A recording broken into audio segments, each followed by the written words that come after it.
من فرقه زي بالميراس دي، يا نهار ازرق يا جدعان، يا نهار ازرق.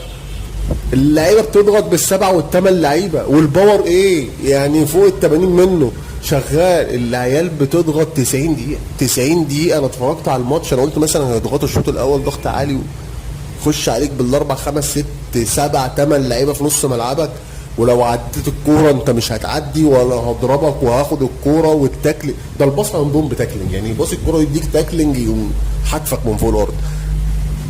ده بقى الضغط العالي بقى، تلاقي حمار داخل في وشك بيضغط عليك، يا هيجيب الكوره يا هيجيبك، يا حيوان حيوان في بلبرو، حيوانات.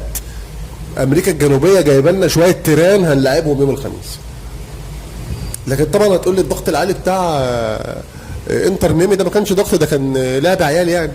وطبعا اول ما المدرب لقى ان الاهلي عارف يطلع من تحته وعارف يحضر ويكسر، الضغط العالي اللي هو عامله يلاقي نفسه مره واحده كده خط الدفاع عنده في 4 5 داخلين عليه، والمرتدات عندهم سريعه، والهجوم خط الهجوم عندنا سريع، فلم نفسه لم نفسه على الدقيقه 30 كده، قال لهم بس لا استنوا بقى، تعالوا لي ايه، استنوا لي الاهلي كده من نص ملعبنا بقى، ما حدش يضغط عالي، ارجع لي يا عم ميسي، ارجع لي يا عم سواريز، استنوهم من نص الملعب.